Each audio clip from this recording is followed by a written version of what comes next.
വിവാദങ്ങൾക്കൊടുവിൽ Devaswom pleader നിയമനം റദ്ദാക്കിയെങ്കിലും ദുരൂഹത ആരോപിച്ചും സർക്കാരിനോട് ചോദ്യങ്ങൾ ഉന്നയിച്ചും പ്രതിപക്ഷം.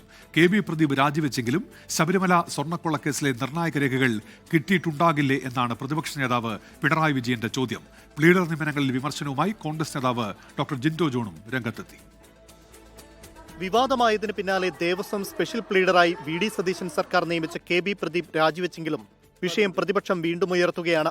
ശബരിമല സ്വർണ്ണക്കൊള്ളക്കേസിലെ പ്രധാന പ്രതികളായ സ്മാർട്ട് ക്രിയേഷൻസിന്റെ അഭിഭാഷകനായ കെ.ബി. പ്രദീപ് ചുമതലയേറ്റതിനു ശേഷം കേസിലെ നിർണായക രേഖകൾ കണ്ടിട്ടുണ്ടാകില്ലേ എന്ന പ്രതിപക്ഷ നേതാവിന്റെ ചോദ്യം.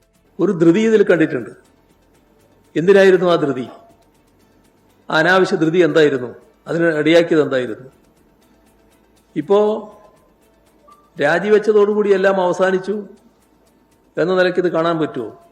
കെ.ബി. പ്രദീപിന്റെ നിയമനത്തിന്റെ ഉത്തരവാദിത്തം നിയമവകുപ്പ് കൂടി കൈകാര്യം ചെയ്യുന്ന മുഖ്യമന്ത്രി വി.ഡി. സതീശനാണെന്നും പിണറായി കുറ്റപ്പെടുത്തി. നിയമനത്തിൽ കോൺഗ്രസിന് അകത്തുനിന്നും വിമർശനം ഉയരുകയാണ്. ഒസ്യത്ത് കൊടുക്കേണ്ട പരിപാടിയല്ല ഗവൺമെന്റ് പ്ലീഡർ നിയമനമെന്ന് ജിൻഡോ ജോൺ 24 പറഞ്ഞു. ഈ പാർട്ടിയുടെ ഭാഗമായിട്ട് 10 വർഷം അധികാരമില്ലാത്ത കാലത്തും ഞങ്ങൾ കോൺഗ്രസ്സുകാരാണ് എന്ന ആത്മവിശ്വാസത്തോടെ ആർജവത്തോടെയും പറഞ്ഞ കുറേ വക്കീലന്മാരുണ്ട്. അവരൊക്കെ അവഗണിക്കപ്പെടുമ്പോൾ അവിടെ CPM-കാരോ CPI-കാരോ അല്ലെങ്കിൽ സംഘപരിവാർ ബന്ധങ്ങളുള്ള ആളുകളൊക്കെ വന്നാൽ അതിന് ഒരു തരത്തിലും രാഷ്ട്രീയമായിട്ട് അംഗീകരിക്കാൻ സാധിക്കില്ല.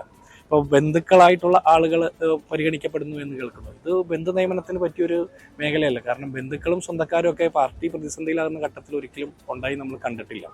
പാർട്ടിയിലും വിമർശനമുയർന്നതോടെ ഗവൺമെന്റ് പ്ലീഡർമാരുടെ നിയമനത്തിൽ കർശന പരിശോധനയ്ക്ക് നിയമവകുപ്പ് നിർദ്ദേശം നൽകി.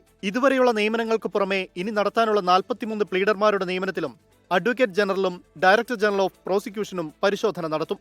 24 തിരുവനന്തപുരം.